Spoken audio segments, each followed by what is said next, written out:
자, 이번 시간에는 87년에 6월 항쟁으로 6.29 선언을 받아내서 민주화가 됐는데, 그 이후에 이제 우리나라가 민주주의가, 절차적 민주주의가 도입된 이후에 어떤 정권이 들어섰고 또 어떤 업적 이런 행적을 남겼는지 보도록 하겠습니다.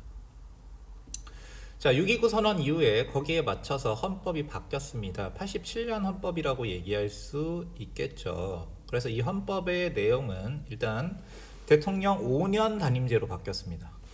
전두환 때는 7년 단임제였지. 그리고 대통령 직선제로 바뀌었어. 직접 선거를 한다는 거야. 이제 통일주체 국민회의라든지 선거인단이라든지 이런 독재를 위한 장치들이 없어지고 국민들이 직접 대통령을 직선제로 뽑는다는 겁니다. 물론 간접선거가 다 비민주적인 건 아니야. 하지만 박정희 유신 정권 때나 전두환 정부 때 있었던 그 간접선거라는 것은 독재를 위한 장치로서 기능을 했었죠. 자, 그리고 대통령의 권한이 줄어들었습니다. 국회 해상권도 삭제되고 비상조치권도 삭제가 됐고, 국회가 국정조사권을 가져서 지금도 뉴스 같은 거 보면 국회가 국정조사를 하는데 이때 들어선 거다라고 얘기할 수 있어. 그래서 이 개혁안은 국민투표를 통해서 93.1%의 찬성을 받아서 개헌안이 통과가 됐습니다. 당시 사람들이 그 전 헌법보다 이 헌법이 훨씬 좋다고 생각을 했었던 거겠지. 자, 그래서 우리가 지금 이번 시간에 배우는 것은 이제 6.29 선언으로 소위 민주화가 된 이후에 대통령들 13대 노태우, 14대 김영삼, 김대중, 노무현, 이명박, 박근혜, 문재인까지인데, 시간이 갈수록 분량은 줄어들 거예요. 왜냐면 이제 현직 대통령이 점점 가까워지니까 문제의 빈도수로 줄어들고 배울 내용도 당연히 줄어들게 되겠지. 자, 그럼 노태우 정부부터 봅시다. 자, 노태우 정부는 요약하자면 서울올림픽 88년에 있었던 서울올림픽을 성공적으로 진행을 했고, 북방 외교를 추진하는데, 북방 외교라는 것은 소련, 중국 같은 공산주의 국가와 외교 관계를 맺는 것을 북방 외교라고 합니다. 그래서 당시에 우리나라가 공산주의 국가하고는 적대 관계였기 때문에 외교 관계를 맺지 않았는데, 이때부터 적극적으로 수교를 해서 대부분의 구공산권 국가들과 외교 관계를 맺게 되는 계기가 되는 거지. 그리고 북한과의 관계도 좀 개선을 해서 북한과 UN 동시 가입을 하게 됩니다. 그리고 50 청문회가 개최가 됐고 3당 합당이 되는데, 정치적으로는 이 내용을 좀 더 자세하게 보자면, 자, 6월 항쟁으로 직선제를 쟁취하는 데는 성공했지만 야당이 분열해서, 야당 후보가 이렇게 강력한 후보가 김종필, 김대중, 김영삼 이 세 후보가 표를 갈라먹으니까 신군부 출신이었던 노태우가 어부지리로 당선이 돼버렸다는 거예요. 물론 이 950 출신에 대해서 지지도가 낮았기 때문에 다음에 있었던 총선에서는 당연히 이 지지도와 비슷하게 야당이 다수 의석을 차지하게 됩니다. 그러니까 여당은 이거 하나밖에 없는 거야. 민주정의당만 여당이야. 그러면 거의 300명 가까운 국회의원 중에서 여당의 숫자가 125명이었다는 거지.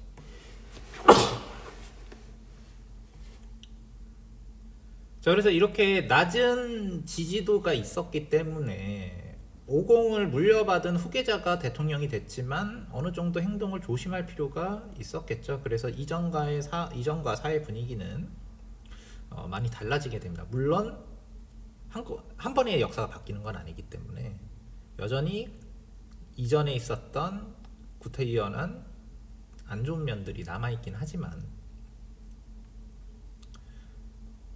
전두환 때하고는 비교할 수 없을 만큼 민주화가 어느 정도는 됐다. 부족하지만 어느 정도 됐다. 이렇게 얘기할 수 있어요.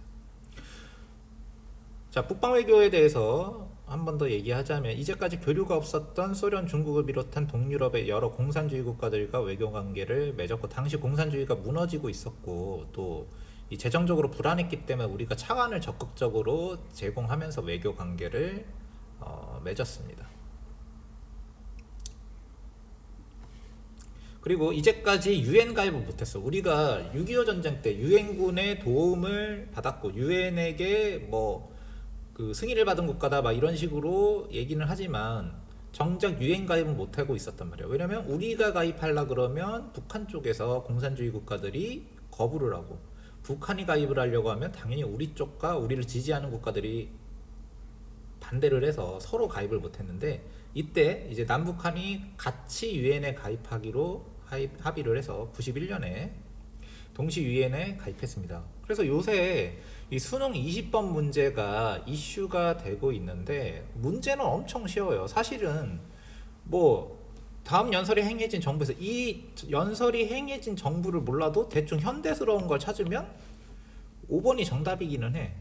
그죠? 그래서 이제 문제가 너무 쉽다 그러는데, 이게 한국사가 필수 과목이 되고 절대평가가 되면서 문제를 어렵게 못 내기도 합니다. 왜냐면 어떤 대학은 한국사 4등급 이상 받아와라 뭐 이렇게 조건을 내거는데, 한국사를 너무 어렵게 내서 상대평가도 아니고 절대평가니까 점수가 낮아버리면은 한국사 등급을 못 맞춰서 대학을 못 들어가는 경우가 많아지면 좀 부담되니까 문제를 쉽게 내긴 했어. 근데 너무 쉽긴 하지. 근데 이게 지금 한국사가 절대평가가 되고 등급을 요구하는 대학들이 있어서 이런 측면이 발생하고 있는 거예요. 근데 문제는 진짜 더럽게 쉽긴 하다. 근데 이걸 비판하는 사람 중에 이 내용이 문재인 정권에서 했던 내용이라고 꼬집는 사람들이 또 일부 있어. 다 그런 건 아니고, 그런 사람들은 이 문제가 쉽다고 말할 뭐랄까 자격이 없는 거죠. 내용을 보면 지난해 남과 북이 유엔에 동시 가입을 했대.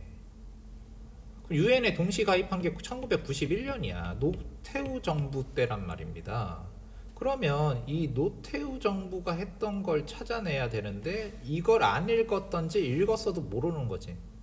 이걸 보고 남북관계 개선만 나오면은 뭐 현 정부랑 연관 짓는 사람들인데, 이 사람들은 정치병이 너무 심한 거고, 아니면 역사를 아예 모르는 거죠.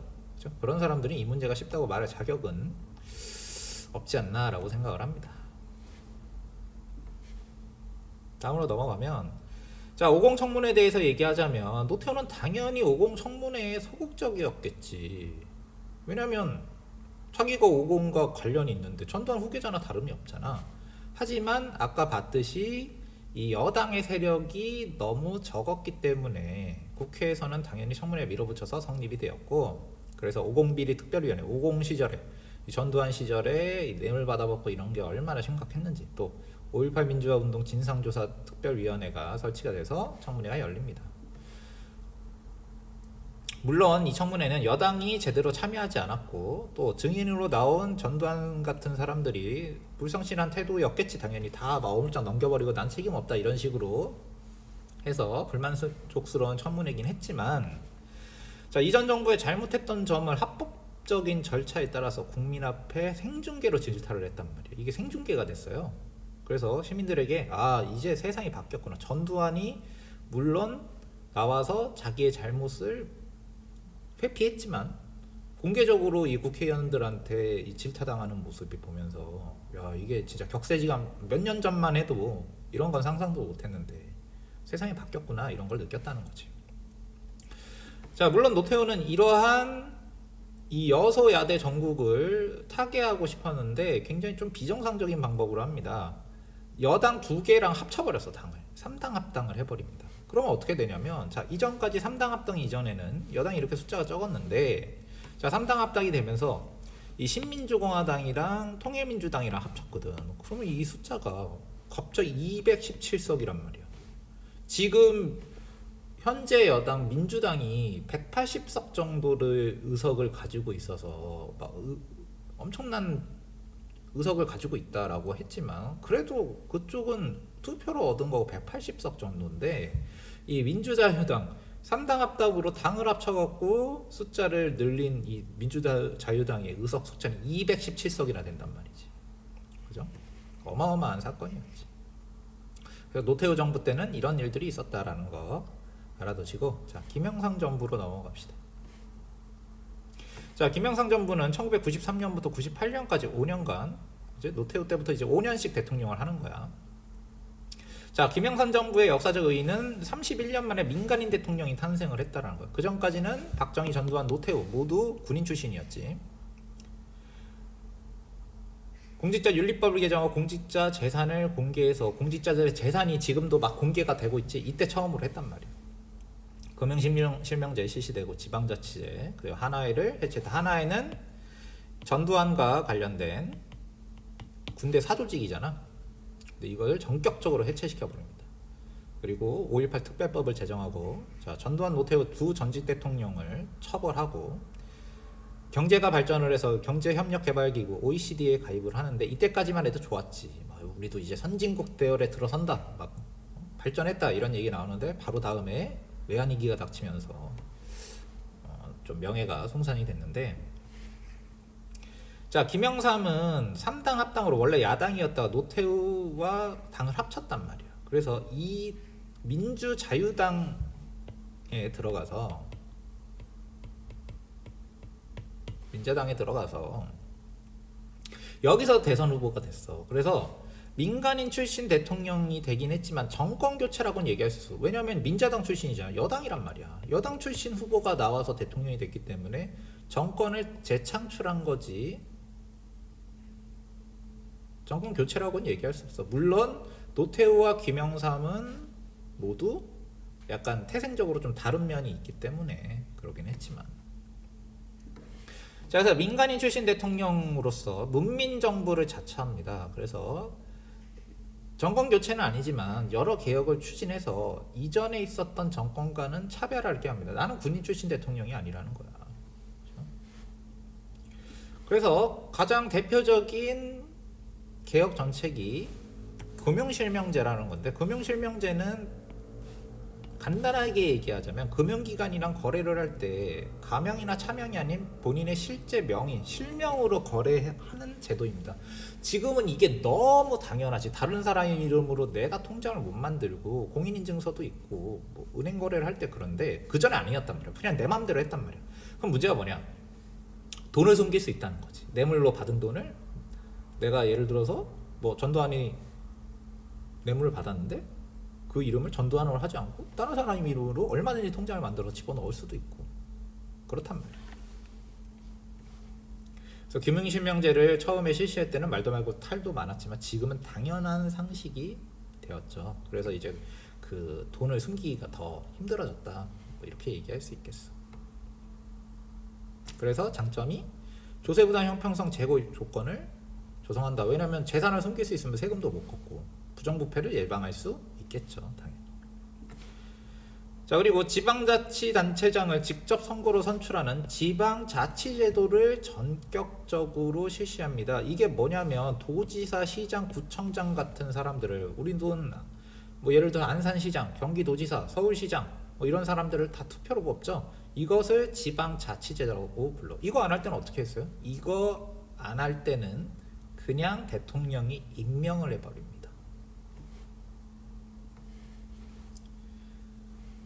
그래서 지방자치제는 원래 1960년대 2공화국 때 지방자치제를 하기는 했어. 그랬는데 박정희가 집권을 하게 되면서 지방자치제가 중단이 돼. 그래서 계속 지방자치제가 중단이 된 상태에서 이제 헌법이 바뀌면서 지방자치제가 부활을 했고 지방자치단체장 선거가 전면적으로 실시된 게 김영삼 때다라고 얘기할 수 있겠죠. 그래서 김영삼 대통령이 이렇게 지방자치제와 관련해서 특별 담화문까지 얘기를 한다는 이야기야. 그리고 김영삼은 전 대통령이었던 전두환과 노태우를 처벌합니다. 그래서 대법원까지 가서 노태우는 징역 17년, 추징금 2,658억 원을 배상해야 했고 전두환 같은 경우에는 무기징역을 받고 추징금을 2,200억 정도 내게 돼. 근데 이게 거의 30년 전에 2,000억이면 지금도 2,000억은 뭐 어마어마하게 큰 돈인데 이때는 뭐 거의 조단이라고 생각을 하면 돼. 이 사람들이 대통령과 뭐 이 정권에 있으면서 빼돌린 돈이 이만큼 컸다라는 이야기야. 뭐 재벌들이랑 결혼시키고 했으니까. 그래서 이들은 그럼 왜 잡혀갔느냐? 자, 군사반란을 일으켰잖아. 그 처음에 무슨 성공한 쿠데타는 처벌을 못한다 뭐 이렇게 검찰에서 했다가 박살이 났고요. 그런 게 어딨어? 반란이지. 그 다음에 5.18 민주화 운동을 진압하면서 거기에 책임이 있다고 봐서 이런 무거운 처벌이 내려졌다라고 얘기할 수 있겠어요. 자, 그리고 아까 얘기했듯이 OECD 경제협력개발기구에 가입했어. 1996년 12월에. 이때까지가 이제 절정이지. OECD에 들어갔다. 선진국이 됐다. 그래서 지금도 그렇지만 옛날에도 우리나라는 뭐 다른 나라도 마찬가지일 거야. 자기 위치를 확인하려 그래. 그래서 우리가 선진국이 됐네 안 됐네 지금도 말이 많은데 옛날에는 그런 게 더 컸단 말이야. 그래서 이런 거, 그치? 선진국 자격을 얻었다. 그리고 경제가 이만큼 발전했다. 엄청 자부심을 느꼈단 말이지. 그래서 이때까지가 절정이었는데 바로 1년도 안 지나서 국제경제 여건이 약화가 되고 경제정책이 실패를 했고, 그리고 우리가 고도 성장을 하는 기간 동안에 뭔가 누적된 문제가 많았을 거야. 막 성장하는데 그 급해서 막 제대로 안 챙긴 것들이 있단 말이지. 그런 것들이 터지면서 외환위기가 터지게 됩니다. 그래서 엄청나게 많은 기업들이 부도가 나. 지금 뭐 우리나라의 그 기업들이, 재벌들이 갑자기 막 1위부터 30위까지에 있는 기업들이 한 3분의 2 정도가 한꺼번에 막 부도 난다라고 생각하면 엄청난 경제 위기겠지.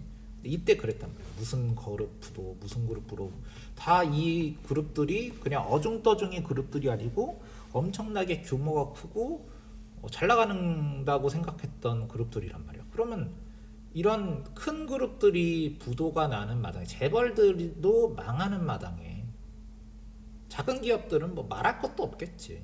그치? 그래서 이 임팩트로는 엄청나게 큰 경제 위기였단 말이지. 맨날 뉴스에서 어디 그룹이 망했다, 저 그룹이 망했다, 요 그룹이 망했다. 당시 대우라는 그룹은 재계순위 2위였단 말이야. 거의 뭐 삼성이랑 거의 비슷한 크기의 그룹이었는데 이 그룹까지 망해버렸단 말이지. 경제 위기가 굉장히 심각했습니다. 그런 와중에 정권이 교체가 돼. 김대중 정부가 들어섭니다. 1998년부터 2003년까지 김대중 정부인데, 자, 정권 교체가 됐다고 얘기해요. 왜냐하면 김대중은 야당이었기 때문에 이렇게 얘기하고, 자, 당연히 급한 불부터 꺼야겠지. IMF 관리에서 벗어나기 위해서 노력을 많이 했고요. 과거사 정리를 추진해서 뭐 사산 사건이라든지 의문사, 민주화운동 관련자 명예회복을, 김대중이라는 사람 자체가 김영삼도 그랬지만 민주화운동을 하던 사람이기 때문에 김영삼은 전두환, 노태우를 처벌하면서 과거사 정리를 한 거고, 이제 김대중 대통령은 전두환, 노태우가 당시 정권이 안 좋았다, 특히 전두환 정권 때 잘못된 일들을 말한다는 게 그 전에 법적으로 밝혀진 거니까 이제 거기에 피해를 입은 사람들을 명예회복을 시켜주는 거지. 그 다음에 여성부와 국가인권위원회를 설치를 했고, 자, 김대중 정부에서 중요한 점은 대북 정책입니다. 해병 정책, 대북 화해 정책을 펼쳤고, 남북 정상회담을 열고 남북 공동선언까지 하게 되는 거죠. 그 덕분에 평화상까지 받게 됐는데, 자, 김대중은 4번에 걸쳐서 대통령 선거에 도전했다가 드디어 대통령에 당선이 되었다라고 얘기할 수 있어요.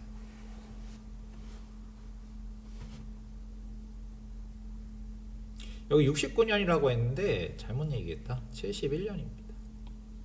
71년 대통령 선거 낙선, 87년 낙선, 92년 낙선 했다가 97년에 드디어 당선이 됐다. 그래서 처음으로 선거를 통해서 정권 교체가 이루어졌어. 우리가 정권 교체가 그 전에 생각해 보면 이승만 정부에서 장면 정부로 바뀐 거는 정권 교체라고 얘기할 수 있지만 그건 선거로 바뀐 게 아니지. 4.19 혁명으로 바뀐 거고, 5.16 군사쿠데타 말할 것도 없고요. 박정희가 정권을 잡은 거는. 박정희에서 전두환으로 바뀐 것도 당연히 12.12 쿠데타를 통해서 바뀐 거기 때문에 이것도 평화적으로 정권 교체됐다. 선거를 통해서 정권 교체된 거라고 얘기할 수도 없겠지. 그리고 전두환에서 노태우로 바뀐 것도 같은 정치 세력 안에서 바뀐 거고, 또 김영삼 같은 경우에는 다른 정치 세력이었지만 3당 합당으로 당을 합쳤기 때문에 여당 후보로 나와서 당선이 됐기 때문에 정권 교체라고 얘기하기가 어려운데, 김대중은 야당 후보로 나와서 당선이 됐기 때문에 정권 교체가 됐다. 선거를 통해서 정권 교체를 했다, 이렇게 얘기할 수 있어. 그래서 자, 김대중 정부는 아까 얘기했듯이 급한 불부터 꺼야 되잖아. IMF에서 벗어나기 위해서 노력을 합니다. 그래서 뭐 구조조정도 하고 개방정책도 하고 그렇게 해서 우리가 금도 모으고 국민들이, 그렇게 해서 IMF 관리에서 벗어났지만 뭐 당연히 부작용이 있겠지. 많은 은행과 기업이 외국 자본에 매각이 됐고 노동자가 대량 해고가 되고 실업률이 올라가고 그리고 기껏 취직을 해도 비정규직으로 취직하는 경우가 이때부터 생겨났단 말이야. 그래서 우리가 막 이런 경제가 막 이런 문제가 있다 저런 문제가 있다라는 게 잉태된 게 이 IMF를 거치면서 또 이런 문제들이 발생을 했다라고 생각을 하면 돼요. 사회 분위기가 많이 바뀌었어 그 사이에. 자, 그리고 대북 화해 정책을 펼쳐서 소위 햇볕 정책이라고 부르지. 따뜻한 햇빛을 내리쬐서 강하게 하는 게 아니고 북한에게 따뜻한 햇빛을 내려줘야 얘네들이 옷도 훌훌 벗고 개방을 한다, 뭐 이런 전략으로 한 거야. 그래서 남북 정상회담을 가졌고 6.15 남북 공동선언을 발표합니다. 이 6.15 남북 공동선언 이런 거는 통일 정책을 하면서 또 중요하게 배울 겁니다.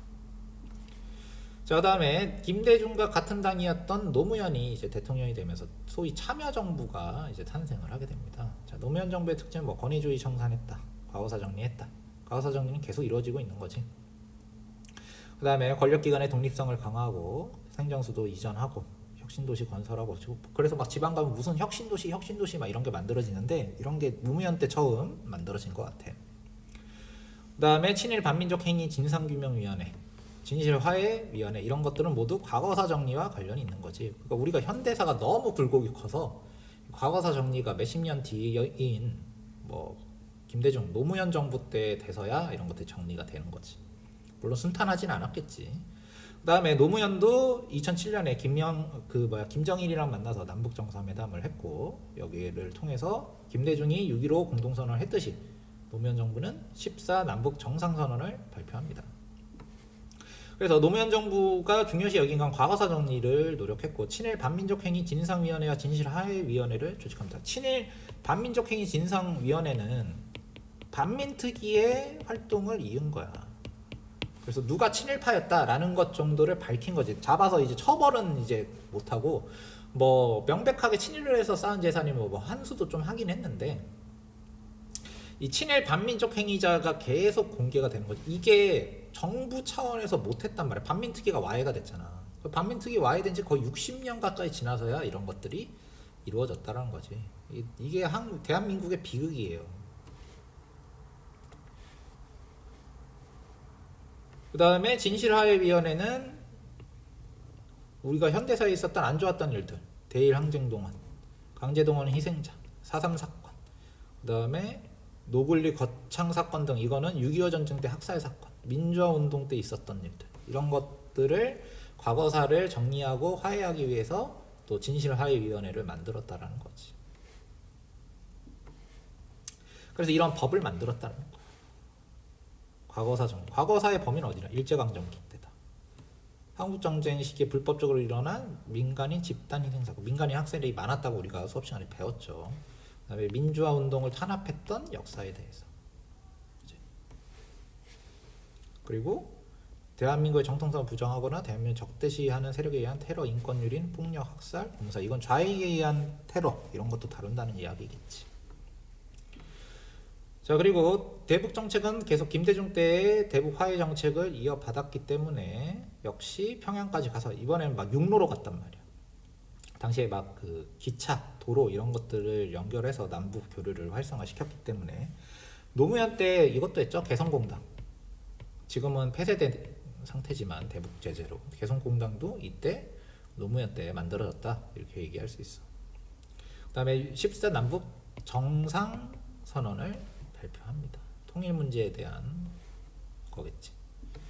자, 노무현 정부 다음에는 이명박 정부가 들어섭니다. 다시 정권 교체가 됐지. 그래서 뭐 점점 이제 간략해지고 있어. 섬기는 정부 활발한 시장 경제. 섬긴다는 말을 엄청 했어. 이명박 정부 때는. 그다음에 시민사회 갈등이 좀 두드러졌다. 그래서 뭐 미국산 쇠고기 수입 문제, 뭐 4대강 문제, 뭐 이런 것들이 많았었고. 자, 박근혜 정부 바로 직전 대통령이죠. 그래서 일자리 중심 경제를 뭐 내세우고 뭐 그랬는데 세월호 참사라든지 뭐 한국사 교과서 국정화 추진이라든지 위안부 피해자 문제 관련해서 일본과의 합의 체결 이런 것들이 문제가 불거져서 시민사회와 대립이 좀 많았었다 이렇게 얘기를 하고 탄핵을 당하지. 그래서 이 박근혜 같은 경우에는 역대 가장 치열한 선거전에서 승리하고 대통령이 됐어. 각자 표가 어마어마하단 말이야. 어쩌면 이 기록이 안 깨질 수도 있어. 각자 소위 진보와 보수라는 사람들이 모을 수 있는 세력은 다 모아서 한번 꽝 하고 부딪힌 게 이 박근혜가 당선이 되었던 18대 대선이란 말이야. 그래서 서로 표를 어마어마하게 얻었지. 박근혜 같은 경우에 1,500만 표를 얻었고, 문재인은 낙선됐지만 1,400만 표를 얻었단 말이야. 이렇게 이 치열한 선거전을 승리하고 대통령이 됐지만, 우리가 알다시피 민간인, 지책도 없는 민간인이 국정에 개입하고 부정부패를 저지른 사건이 알려집니다. 최순실 게이트라고 얘기를 하지. 박근혜 최순실 게이트라고 하죠. 그래서 이건 뭐 최근에 있었던 일이니까. 그래서 뭐 촛불 시위 일어나고 그렇게 하다가 이제 불명예스럽게 탄핵이 되고 맙니다. 자, 그 다음에 대통령이 된 건 문재인 정부죠. 그래서 탄핵 이후에 대통령이 되었고, 뭐 국민이 주인인 정부다, 평화 변형 한반도, 뭐 이렇게 얘기할 수 있겠죠. 자, 여기까지 하고 또 계속 우리는 진도를 나가 봅시다. 이제 정치적인 부분은 끝났고, 정치사 부분은 어느 정도 마무리가 됐다고 볼 수 있고, 이제 경제, 뭐 통일 정책 이쪽 부분으로 이제 나갈 것 같아요. 여기까지 하겠습니다.